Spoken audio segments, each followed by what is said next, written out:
बच्चों, आज हम इस वीडियो में कक्षा 8वीं बोर्ड परीक्षा इसमें इंग्लिश का पेपर हल कर रहे हैं। देखिए, इस सैंपल पेपर में प्रत्येक प्रश्न का उत्तर हम लिख कर आपको बताएंगे। इसमें स्टोरी, एसे, एप्लीकेशन जो भी है, पैराग्राफ, सभी का उत्तर हम लिख कर आपको बताएंगे।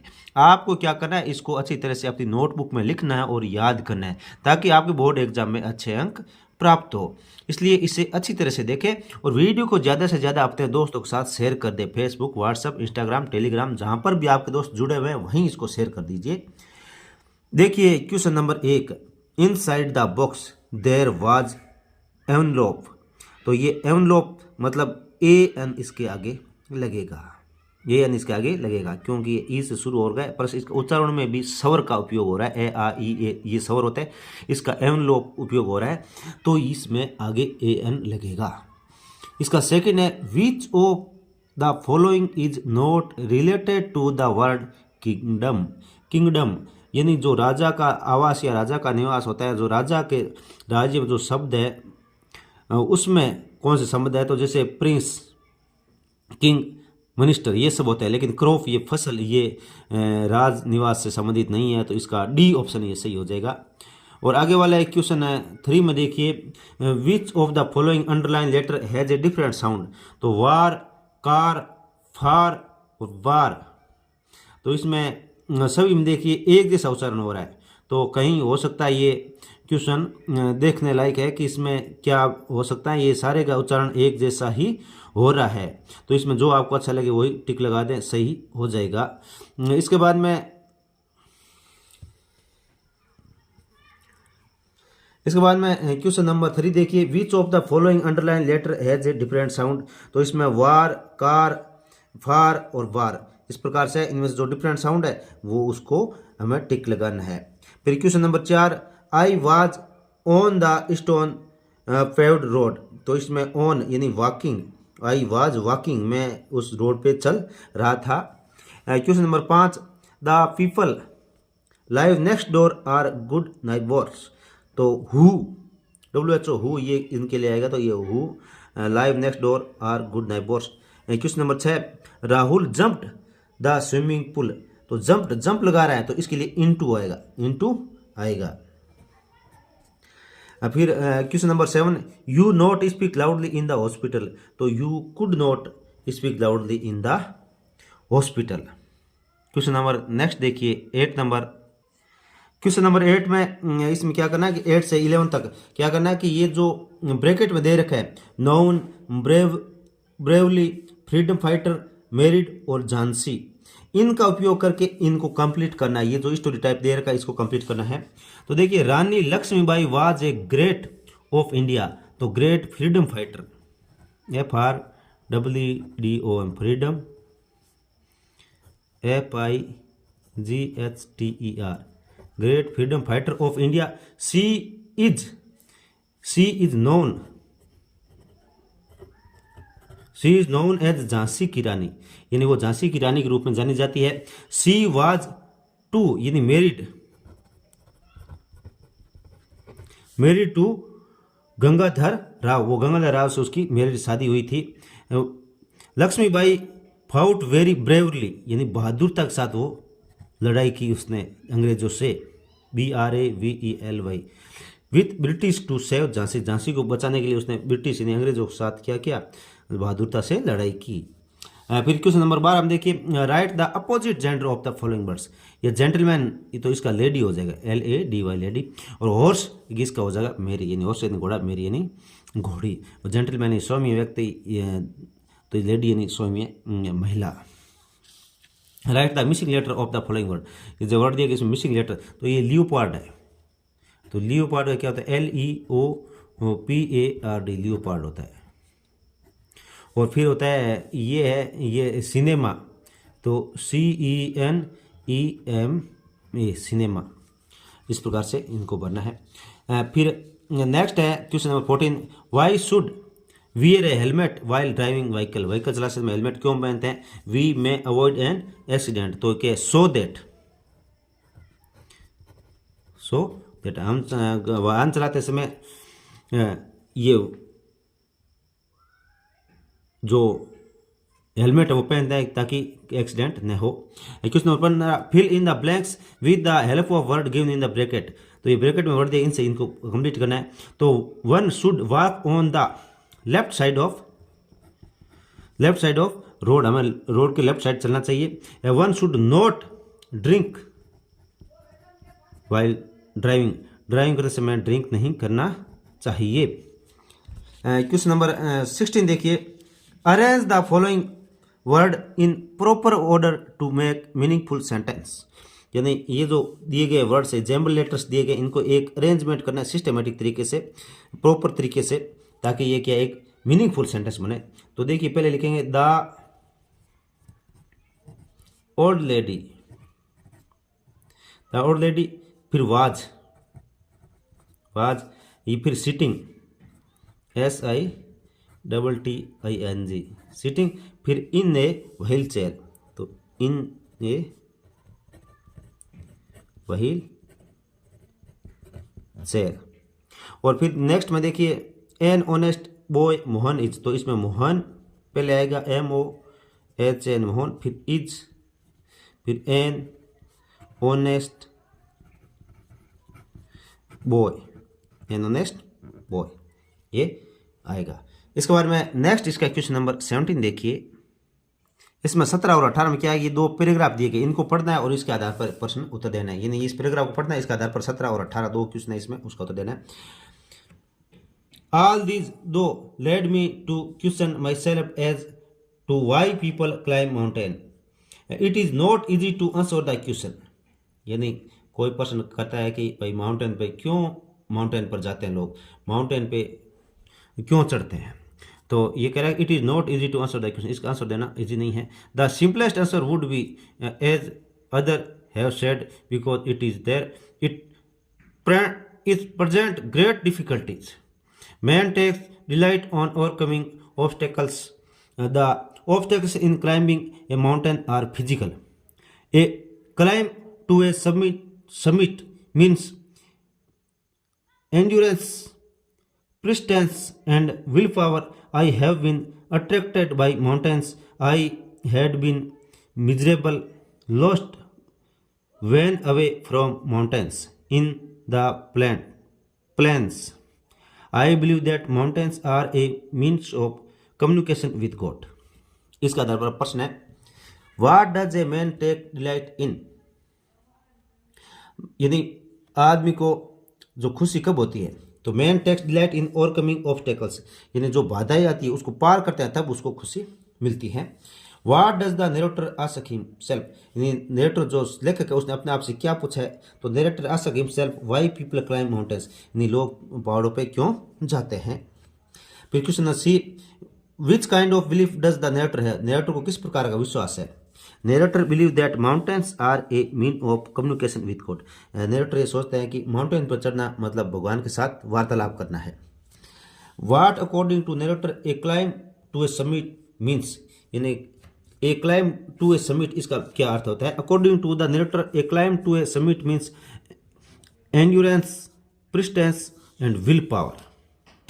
What attract the narrator, narrator को क्या अट्रैक्ट कर रहा है।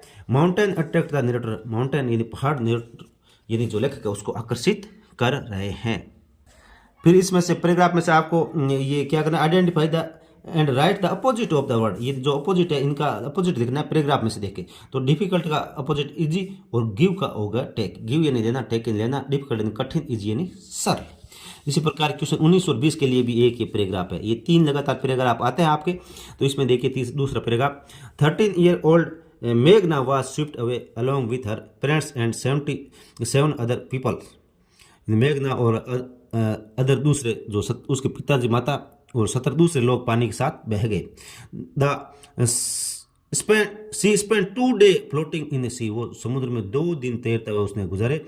Holding on A wooden door, एक लकड़ी का जो दरवाजा था उसको पकड़े हुए। 11 times she was saw relief helicopter और हेड, 11 बार उसने देखा कि जो सहायता करने वाला हेलीकॉप्टर है वो उसके ऊपर से निकले, but they did not see her, लेकिन उन्होंने उसको नहीं देखा। She was brought to the shore by a wave and was found walking on their sea shore in a dozen, लेकिन तभी कोई एक बड़ी वेव आई यानी बड़ी तरंग आई पानी की और उसी के साथ वो समुद्र के किनारे पर पहुंच गई। Almas Javed was 10 year old. Alam Javed 10 साल का था।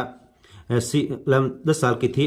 सी was student of Carmel convent in Port Blair where her father had a petrol pump. Her mother Rahila home was in Nancowry island. The family had gone there to celebrate Christmas. When the tremors come early in the morning, the family was sleeping. तो इसमें how many people shipped away with मेघना। मेघना के साथ कितने लोग पानी के साथ बह गए? तो 77 इन 77 लोग पानी के साथ बह गए थे। Why was मेघना not saved by relief helicopter? यानी जो रिलीफ करने वाला हेलीकॉप्टर था, जो सहायता करने वाला हेलीकॉप्टर, उसको क्यों नहीं बचा पाए? तो क्यों रिलीफ हेलीकॉप्टर डिड नॉट सी मेघना, क्यों नहीं वो रिलीफ करने वाले जो हेलीकॉप्टर थे उन्होंने मेघना को नहीं देखा था। She read the passage and write plural of the word. यानी पैसेज को पढ़ना है और इसका प्लूल लिखना है। तो हेलीकॉप्टर का हेलीकॉप्टर्स और ईयर का ईयर्स हो जाएगा। Question 20 who was Almas Javed and where did she study? Alam Javed को वो कहाँ पढ़ रही थी? तो Alam Javed was student of Carmel convent in Port Blair. वो कार्मल कॉन्वेंट का पोर्ट ब्लेयर में स्टूडेंट था। When did the tremors come? Tremors कब आया? तो the tremors come early in the morning. जो वो ट्रिमोर्स था वो सुबह जल्दी, यानी झटका, जो भूकंप का झटका है वो सुबह जल्दी आया था। फिर इस पैराग्राफ के आधार पर आपको लिखना है कि read the passage and right one word of for the given. और ये पैराग्राफ जो पढ़ा ऊपर ट्रिमोर्स वाला, ये मेघना वाला, तो इसमें क्या है कि इसका एक शब्द लिखना है। तो ए पर्सन फादर्स मदर्स, एक पर्सन के व्यक्ति के माता और पिता दोनों के साथ में क्या होता है? पेरेंट्स बोलते हैं। तो पी से शुरू होता है, तो पी दे रखा, तो इसमें मतलब पेरेंट्स होता है। इसी प्रकार क्वेश्चन सी आता है, ये 21 से 22, यानी तीसरा पैराग्राफ। 3 पैराग्राफ आता है तो 2 हमने कर दिए और ये तीसरा है। One of the greatest mysteries of world life is traveling every year during autumns and early winters. Birds travel from northern region of Asia, Europe and America to the southern warmer land. They make the return journey again during spring and early summer. They are very punctual unless they are delayed by bad weather. They face many dangerous and hardship while traveling long distance. Sometimes sudden storms arise and drive them far out of course. At night, bright light attract and confuse the birds. They cannot fly at their fastest. Question number 21 what do bird do every year? प्रत्येक साल पक्षी क्या करते हैं? Every year during autumns bird travel from northern region of Asia, Europe और America to the southern warmer island. यानी Asia, Europe और America का जो उत्तरी ध्रुव क्षेत्र है उनसे वो दक्षिणी ध्रुवीय क्षेत्र की तरफ, गर्म इलाके की तरफ आते हैं। What is the greatest mystery of birds life? Birds life की ग्रेटेस्ट मिस्ट्री क्या है? तो greatest mystery of birds life is travelling, वो यात्रा करना सबसे ग्रेटेस्ट मिस्ट्री है। When do the bird make their return journey? वो रिटर्न जर्नी कब करते हैं? तो birds make the return journey again during spring and early summer, यानी स्प्रिंग और अर्ली समर यानी गर्मी की शुरुआत में ये वापस चले जाते हैं। Why can't they fly at the fastest? वो रात को फास्टेस्ट क्यों नहीं उड़ सकते? At night bright light attract and confuse, यानी रात को ब्राइट लाइट जो उनको क्या करती है? उनको अट्रैक्ट करती है और कन्फ्यूज करती है। The birds so they can not fly eight there fast, इस कारण से वो रात को तेज नहीं उड़ सकते। तो ये देखिए इसके बाद में क्वेश्चन नंबर 22 के बारे में देखिए। 22 में इसमें ये क्वेश्चन और है कि इसमें what difficulty do the birds facing while travelling? Travelling के दौरान कौन सी डिफिकल्टी फेस करते हैं? तो they face sudden storm arise and drive them far out of course. और फिर इसकी प्रश्न का देखिए, इसमें पैराग्राफ का आधार पर identified and right one word for the sentence, यानी इसको पढ़ना है और वन वर्ड लिखना है। तो इस पैराग्राफ से तो doing something at the right time, right time पर कोई चीज़ करना उसको पंक्चुअल बोलते हैं। Very bad weather with a lot of rain strong wind, यानी बहुत खराब मौसम जिसके अंदर क्या है? बरसात भी होती है और तेज आंधियाँ भी चलती है, तो इसको स्टॉर्म बोलते हैं। STORM storm. फिर क्या करना है कि ये जो क्वेश्चन नंबर 23 है, rearrange the following sentence in correct sentence, यानी इनको क्या करें? करेक्ट सीक्वेंस, यानी करेक्ट सीक्वेंस में लिखना है, यानी पहले कौन सी घटना हुई, फिर कौन सी, इसके बाद। तो इसमें सबसे पहले देखिए 1930 की घटना ये हुई थी। दांडी मार्च स्टार्टेड ऑन मार्च 12 1930। तो ये दांडी मार्च स्टार्टेड ऑन 1930, ये हमने यहाँ पे लिख दिया। और फिर क्वाइट इंडिया मूवमेंट, ये 1942 वाली ये घटना है। Quite India movement started in 1942। और फिर इसके बाद में जो तीसरी होगा, इंडिया गोट इंडिपेंडेंट इन 1947 में भारत क्या हो गया, आज़ाद हो गया था 1947। और फिर क्या, Jawaharlal Nehru become the prime minister. जब ये स्वतंत्र हुआ उस टाइम ये जवाहरलाल नेहरू क्या बन गए, प्राइम मिनिस्टर बन गए थे। लेकिन ये कॉन्स्टिट्यूशन है वो इंडिया का, वो 1950 में बना था। अब इसके बाद में देखिए ऐसे टाइप क्वेश्चन है, तो इसमें क्या करा नहीं, इजी नहीं, ऐसे टाइप क्वेश्चन है। तो यू आर अर्जित दिव्या स्टडी इन अलवर, यानी आप अर्जित हो या लड़की है तो दिव्या लिखना है। Write a letter to your mother, अपनी माता को लेटर लिखना है। Telling her about your study, आपकी स्टडी कैसी चल रही है, पढ़ाई कैसी चल रही है, उसके बारे में लिखना है। और इनका आप सहायता ले सकते हो। यू फॉलोइंग क्लोज, इसमें ये चीज़ें आप उपयोग कर सकते हो। तो हमने बहुत ही अच्छी तरह से लिख कर आपके लिए तैयार किया है, आप इन्हें देखें। देखिए इसका एप्लीकेशन लिखा हुआ, तो देखिए Kisan hostel Alwar 24 March 2025। Dear mother, I got your letter yesterday, मुझे आपका कल लेटर प्राप्त हुआ था। आई वॉज वेरी हैप्पी, मैं बहुत खुश हूँ। You ask me about my study, आपने मेरी पढ़ाई के बारे में पूछा था। I am working very hard, मैं बहुत कठिन मेहनत कर रहा हूँ। I hope to get very good marks in the examination, और मुझे ये पूरा विश्वास है कि मैं एग्जाम में अच्छे अंक प्राप्त करूँगा। प्लीज़ पे माई रिगार्ड टू फादर, मेरे पिताजी को मेरा नमस्कार, मेरा रिगार्ड्स नमस्कार बोलना। योर लविंग सन, आपका प्रिय पुत्र अर्जित। तो लड़की है तो डॉटर लिखे, और वो जो दूसरा नाम लिखा हुआ था वो लिख देना। और इसी के अथवा में दे रखा है कि आपको या तो वो ऊपर वाला लिखना है या आपको ये एप्लीकेशन लिखनी है। तो इसमें क्या है, इसमें आपको दे रखा है कि इमेजिन यू आर अभिजीत और Pranavi studying in government upper primary school Jodhpur. Your father has been transferred to Bikaner, यानी आप अभिजीत या प्राणवी हो और आपके पिताजी क्या उसका ट्रांसफर हो गया Bikaner. Write an application to your headmaster, आपके हेडमास्टर को एप्लीकेशन लिखना है। Requesting him issue your transfer certificate, और आपको टीसी दें। The headmaster government upper primary school Jodhpur 25 March 2025। Subject application for TC, यानी एप्लीकेशन टीसी के लिए application. Most respectfully I beg to say that my father has been transfer to Bikaner, मेरे पिताजी Bikaner transfer हो गया यार। I cell go with him, मैं उनके साथ जाना चाहता हूँ। आई सेल रीड देयर, मैं वहाँ पढ़ूंगा। Would you issue my transfer certificate and oblige, तो आप मुझे ट्रांसफर सर्टिफिकेट इशू करें, धन्यवाद। Oblige yours obediently Abhijit. अब इसके बारे में जो नेक्स्ट पर्सन है वो देखिए, इसमें भी 2 क्वेश्चन है। पहले तो आपको दे रखा है कि right A short note for save tree, पेड़ बचाओ पर आपको क्या है शॉर्ट नोट लिखना है। 2 है इसमें, एक स्टोरी है और एक शॉर्ट नोट है, तो आप ये भी लिख सकते हो और स्टोरी भी लिख सकते हो। तो पहले देखिए इस ट्री पे हमने ये लिखा है, आप देखिए trees are the best gift of nature for us, they make the environment beautiful and clean. Water and sunlight are very important to help trees grow. Human beings get food from trees. Trees also give us wood and shade. Houses, chairs, and toys are made from wood we receive from tree. अब इसके बाद में आता है दूसरा, right N story help with, ये word दिया गया, इसके साथ एक स्टोरी लिखनी है। तो ये 2 फ्रेंड एंड बीर, 2 मित्र और भालू वाली वो कहानी आपको लिखनी है। तो देखिए हमने इसको अच्छी तरह से लिख रखा है। ये देखिए हमने स्टोरी लिखा है। वंस देर वर 2 फ्रेंड्स, एक बार वहाँ 2 दोस्त थे। They were passing through a forest, वो एक जंगल से जा रहे थे। They saw a bear coming to them, उन्होंने देखा कि भालू उनकी तरफ आ रहा है। One of them friend ran and climbed up a tree, उनमें से एक दोस्त भाग गया और ट्री पेड़ पे चढ़ गया। The other friend could not run, दूसरा भाग नहीं सका। So he lay down on the ground, so इस ग्राउंड पे सो गया। The bear came and smelled the man, भालू आया और उसको गिरे हुए आदमी को सूंघा।